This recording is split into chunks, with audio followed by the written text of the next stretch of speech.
Software République, c'est un écosystème d'innovation ouverte européen, d'open innovation, qui travaille pour développer une mobilité plus sûre, plus intelligente, plus sécurisée, plus durable et plus souveraine.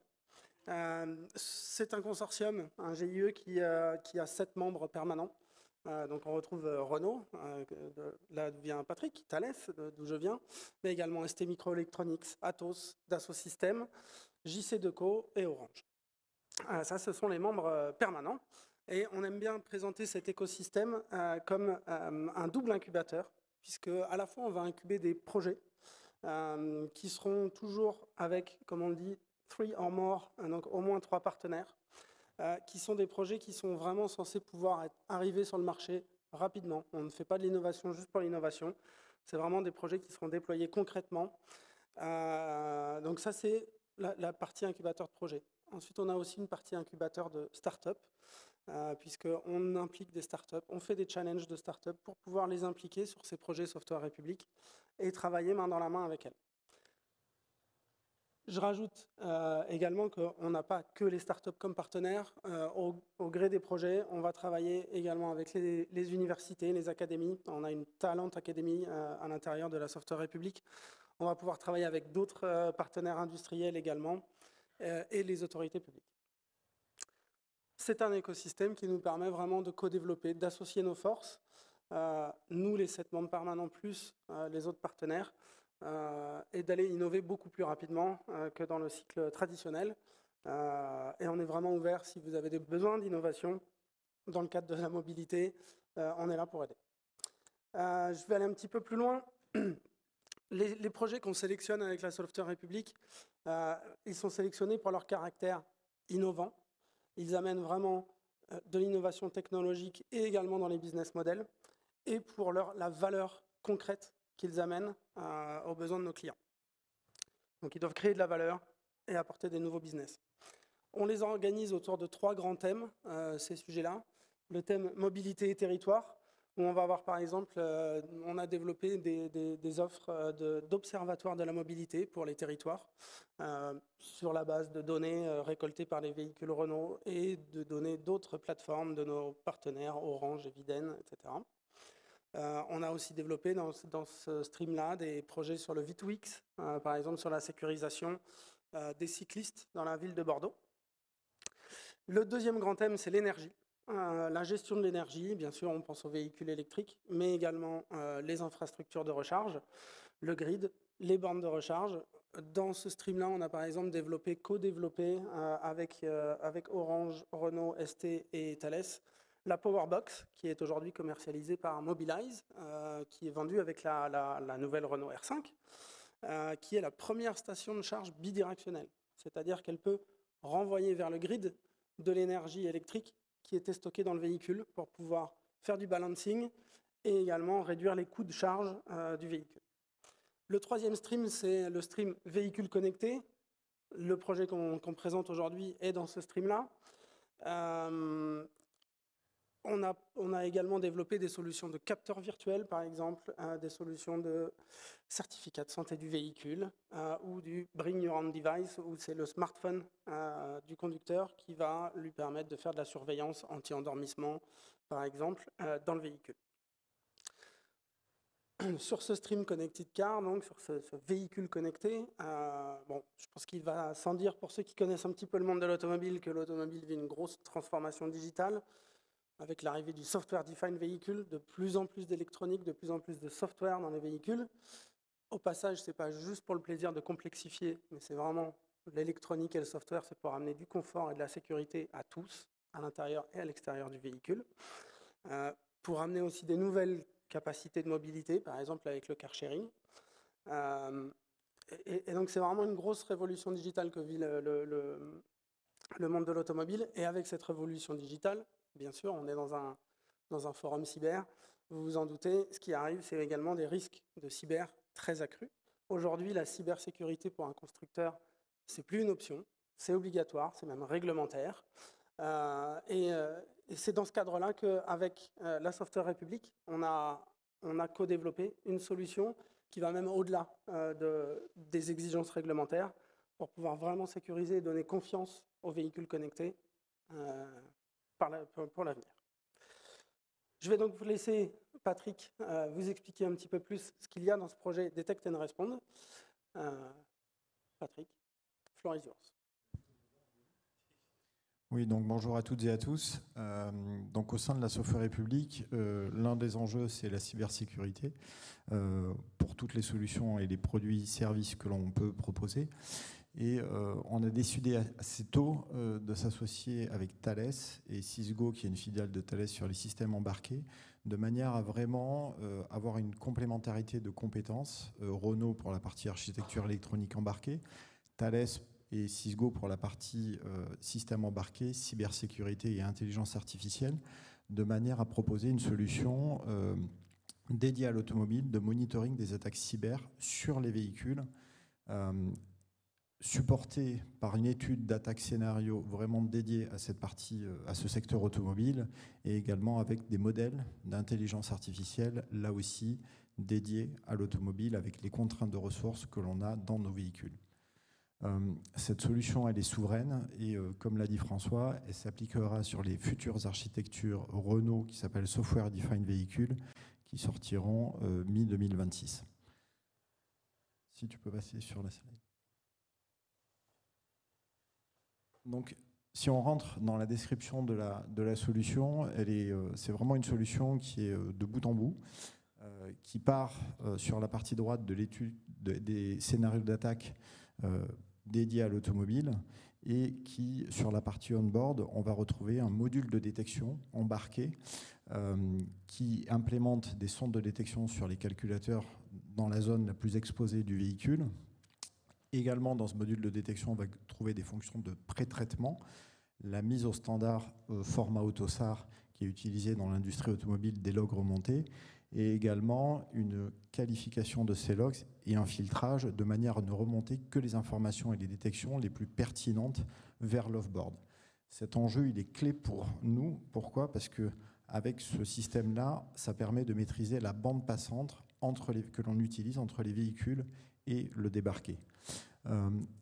Sur la partie droite, on a un système, une plateforme off-board qui permet le traitement et l'analyse des données remontées avec deux types de traitements. Un traitement déterministe basé sur les scénarios d'attaque connus et puis un traitement au-delà basé sur de l'intelligence artificielle.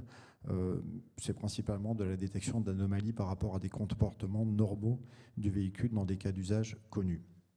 Et en cas de qualification d'une cyberattaque, on peut fournir une chaîne de réaction qui va jusqu'au calculateur concerné pour les mettre en safe mode. Donc voilà en quelques mots le principe de cette solution. Également un élément important, c'est que cette solution elle est upgradable au fil du temps, c'est-à-dire qu'on ne s'arrête pas au démarrage des voitures, mais on va améliorer la solution en cours de vie série avec des nouvelles attaques qui vont être étudiées. Et l'autre point important, c'est qu'elle a été travaillée avec les équipes Ampère, qui est la filiale de Renault pour le véhicule électrique et l'architecture logicielle. Donc vraiment, on a pris en compte les contraintes d'architecture embarquée pour l'implémenter dans nos véhicules. Voilà en quelques mots ce que je pouvais vous dire sur cette solution. François ? Une petite question peut-être. Oui. Cette solution peut-elle servir à autre chose qu'à des véhicules ? Alors oui, tout à fait. Effectivement, elle a, pour les constructeurs de véhicules, le gros avantage d'avoir déjà été confrontés à l'intégration à l'intérieur d'un véhicule, mais que ce soit sur l'approche end-to-end qui part des scénarios d'attaque pour aller jusqu'aux sensors eux-mêmes et à la remontée vers le SOC, cette approche-là, elle est tout à fait transposable à d'autres types d'environnements, d'autres objets connectés. Bien sûr, on parle d'objets connectés. Un des prochains domaines dans lesquels on voudrait développer cette solution, c'est par exemple les bornes de recharge, qui sont aussi en lien avec les véhicules, donc qui sont en lien avec la mobilité, et qui sont aussi d'autres vecteurs d'attaque sur la borne elle-même ou via la borne vers la voiture. Donc là encore, effectivement, tout ce qu'on a développé en IDSM, IDSR, IDSS, pour ceux qui comprennent bien les mots, et les moteurs d'IA derrière, sont tout à fait applicables à d'autres types d'objets connectés, d'autres types de véhicules et d'autres types d'objets connectés. Très bien, oui, monsieur. On se lance dans les questions. Bonjour, Quentin Rivette, SNCF. Derrière service, le déclenchement d'un React pour mettre le CU en safe mode, c'est quelque chose de manuel ou c'est envisagé d'être sur un IPS traduit? Aujourd'hui, c'est du manuel. On fournit le canal de réaction plus du conseil à la réaction parce que pour vraiment implémenter la réaction, il faut maîtriser l'architecture on-board. Donc, on peut fournir que du conseil et du support par rapport à ce qu'on a implémenté chez Renault. À terme, on réfléchit à des solutions embarquées, mais ça reste pour l'instant à l'état amont de développement. Effectivement, il y a tout un pré-traitement et des conseils de réaction qui sont envoyés vers le SOC. Est-ce qu'il y a d'autres questions dans la salle? Oui, j'arrive.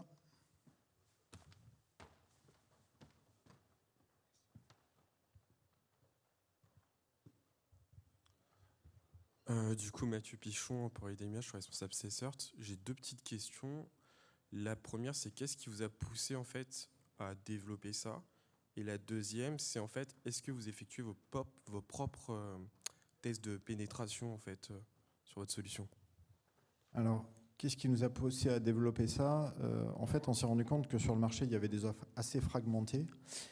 Et pourquoi on est parti dans un co-développement? Parce qu'il faut vraiment réunir des gens qui connaissent les architectures embarquées. Ça, il n'y a qu'un constructeur automobile qui peut le faire parce qu'il maîtrise ces architectures avec des compétences cyber, et Thales les avait. Donc vraiment, on n'avait pas le choix que de partir en co-développement et ça a pris du temps que les équipes se rencontrent, etc. et parlent le même langage pour dériver des méthodologies qui existaient dans l'informatique depuis plusieurs années, vraiment avec les spécificités de nos architectures. Ça, c'est pour le premier élément de réponse. Maintenant, pardon, votre deuxième question, c'était sur les pentests. Aujourd'hui, on fait appel à des hackers en termes de sous-traitance pour pentester nos véhicules. On étudie d'autres formats, par exemple avec des communautés de hackers. Et puis on réfléchit également, pourquoi pas aller vers des formats type Tesla qui organisent des challenges. Ça, c'est des choses que l'on regarde. Effectivement, ces capacités de hacking vont être clés pour vraiment alimenter nos outils de détection. Et entraîner les moteurs d'IA. Et entraîner les moteurs d'IA. Tout à fait. D'autres questions? Allez-y, on a le temps, on a un petit peu de temps devant nous. Combien de temps, du coup, vous disiez qu'il fallait du temps pour les équipes? Du temps, pardon, pour faire ça? Pour faire ça, alors on a lancé le projet début 2022. Donc il y a eu à peu près 1 an et demi, 2 ans de développement et maintenant on est dans la phase d'intégration côté véhicule qui prend à peu près 1 an et demi, le temps de faire toute la chaîne de validation et d'intégration et de validation côté véhicule. Il y a déjà des briques existantes, mais l'ensemble du système sortira en 2026. On a encore du temps pour des questions si vous le souhaitez. Oui, monsieur.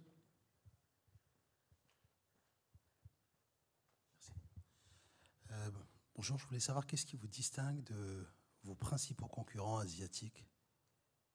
Parce que je sais qu'en Asie... Les constructeurs chinois? Chinois, japonais aussi. Je sais que Toyota a eu cette réflexion de connectique sur les véhicules. Donc je voulais savoir qu'est-ce qui fait qu'il y a une distinction française et concurrentielle, européenne, par rapport au marché asiatique. Très bien, ça fait la transition. Alors, Toyota, je ne saurais pas vous répondre, là, je n'ai pas regardé la solution. On a regardé quelques solutions de concurrents chinois. Ils développent le même type d'approche. Après, ce qui nous distingue, là, je ne vais pas me positionner sur la technique, c'est vraiment la partie souveraineté de la solution. Si je devais parler uniquement des constructeurs chinois. D'accord, donc il y a une distinction technique, mais c'est un peu plus complexe, c'est ça? Oui. C'est ça. Alors, je vais les aborder un petit peu dans ce slide de résumé. De ce qu'on en a vu aussi du marché, enfin, il y a pas mal, comme disait Patrick, c'est assez fragmenté. C'est pas évident pour un constructeur de trouver une approche vraiment end-to-end avec le même partenaire qui va à la fois partir du début du cycle en V avec les analyses des scénarios sur la base des Mitre, de Otto Isaac, des cyberconcepts liés à ce constructeur avec sa propre architecture pour pouvoir donner déjà cette spec de départ, quels sont les scénarios qu'on veut couvrir. On a la partie, en redescendant le cycle en V, l'intégration de nos briques on-board avec le support intégration. On a la partie band test et pen test. On entraîne notre moteur d'IA avec ces bancs-là et avec les données qui sont déjà remontées par ailleurs. Et on aide à la certification, évidemment, dans la remontée du cycle en V. Et on ne s'arrête pas juste à la fin du cycle en V, à la sortie du véhicule. On a une approche en plus qui est long terme derrière. C'est-à-dire que ce n'est pas juste un one-shot, c'est vraiment un accompagnement long terme sur autant d'années que le désire le client, avec des upgrades réguliers en fonction de notre threat intel, puisqu'il y a toujours des nouveaux scénarios d'attaque et des nouveaux vecteurs d'attaque qui apparaissent, ou que le moteur d'IA va avoir appris lui-même et reconnu lui-même sur les données remontées. Donc on aura des upgrades réguliers, annuels, pluriannuels, pour être sûr que le client avec lequel on travaille soit toujours au top du top. On ne voit pas toujours ça aujourd'hui parmi les autres solutions existantes sur le marché, notamment ceux qui vont faire que des IDSS, que des briques on-board. Une fois que c'est livré, c'est livré. Débrouillez-vous avec. Là, c'est vraiment un apprentissage continu et on a mis en place effectivement un channel de réaction, mais également un tuyau de reconfiguration dynamique des briques qui sont on-board. C'est-à-dire qu'en fonction de ce qu'on va avoir commencé à peut-être une suspicion d'attaque, là, on va pouvoir reconfigurer nos filtres, dont parlait tout à l'heure Patrick, pour leur dire « donne-moi plus d'infos, là, momentanément, donne-moi plus d'infos que je puisse vraiment confirmer ce que c'est une attaque ». Si ce n'en est pas une, hop, on repasse au filtre normal. Sinon, on peut aller creuser un petit peu. Donc ça permet vraiment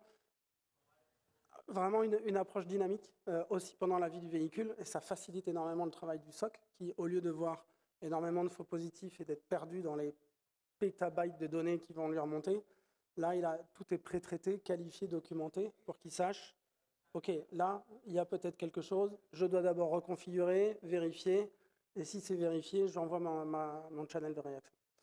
Donc c'est vraiment cette approche holistique, bout en bout, qui fait pas que du on-board, pas que du off-board, qui fait les deux, et qui ajoute en plus toute une partie service, consulting cyber, analyse cyber et upgrade régulier.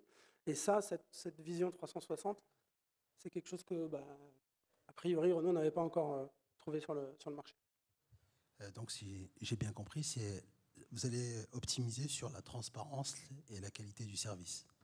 Oui, tout à fait. C'est bien. C'est plus dans ce secteur-là que vous faites la différence avec le marché de traitement asiatique. Voilà, on ne sait pas juste un produit ou juste une solution débarquée, c'est un ensemble. Parce que c'est vrai qu'en principalement, en l'occurrence, vous avez pensé à la Chine, mais il y avait aussi, c'est vrai que le Japon, parce que j'étais au courant de certaines recherches, mais aussi la Corée du Sud, qui s'est complètement développée au niveau des solutions pour les véhicules automatisés. Et je trouvais que je voulais comprendre la distinction française, qu'est-ce qui ferait que, en fait, là aujourd'hui, le produit français qu'on propose est différent de ce qu'on peut trouver ailleurs, et surtout plus garant de sécurité, parce que c'est un peu ça finalement que vous cherchez à donner dans la transparence. Non, mais effectivement, le côté souverain est assez important pour tous les partenaires européens qu'on pourra avoir, clients européens qu'on pourra avoir. C'est-à-dire qu'on voit ce qui se passe dans le monde aujourd'hui. Le soutien que vous pouvez avoir aujourd'hui de la part d'un fournisseur d'une autre plaque géographique pourrait disparaître. Je pense que pour un constructeur, avoir une réassurance à long terme, c'est quelque chose aussi de très important.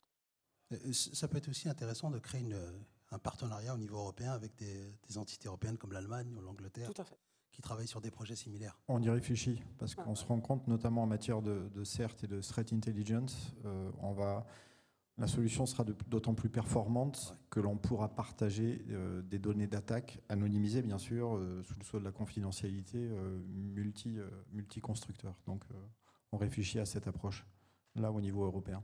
Donc c'est une dimension française qui s'élargit au niveau européen. Merci. C'est l'ambition. Merci. Est-ce qu'il y a d'autres questions, monsieur? Oui. Deux questions. Sur le pré-traitement bord et le fait qu'on puisse IDS dynamique en reconfiguration du bord, quelle a été la stratégie pour établir les premières règles de filtrage à bord? Est-ce que c'était plutôt le métier, architecture, Renault, ou est-ce que c'était plutôt Thales et l'angle cyber, ou un savant mélange des deux? Et comment vous finalement vous adaptez dans le temps cette configuration? Ça, c'est la première question. Et la deuxième question, est-ce que, un peu en parallèle de ça, est-ce qu'au-delà de l'automobile, il y a des réflexions d'élargissement à la mobilité au sens large? Alors, sur la première question, c'est effectivement un savant mélange des deux. Il y a d'un côté des équipes cyber qui vont plutôt réfléchir au scénario d'attaque, ce qui serait bon d'implémenter et la manière d'avoir les détections on board. Et ensuite, il y a les équipes architecture qui expliquent ce qui est faisable. Et donc, là, forcément, on a besoin des deux compétences autour de la table. Et pour avoir, je crois, échangé un moment avec des gens de la SNCF, vous avez la même problématique dans les trains.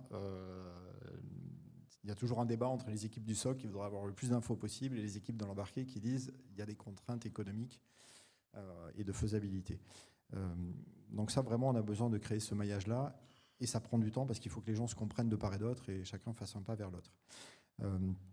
Maintenant, sur l'application à d'autres verticales, donc comme l'a dit François, on réfléchit aux bornes de recharge, on réfléchit à l'IoT, on commence à avoir des discussions avec certaines villes qui pourraient peut-être être intéressées. Et puis, on a également échangé avec des fabricants de matériel ferroviaire où on s'est rendu compte qu'il y avait exactement la même problématique, à la fois pour les futurs trains à venir, mais dans la mesure où on a des délais de développement de 7 à 10 ans, il y a aussi qu'est-ce qu'on fait pour le parc existant des 6000 trains de la SNCF aujourd'hui. Et là, probablement, il faut imaginer des solutions qui seront le moins intrusives possible par rapport au réseau de bord, probablement uniquement sur le module connectivité, parce que les autres réseaux, c'est compliqué quand même de modifier.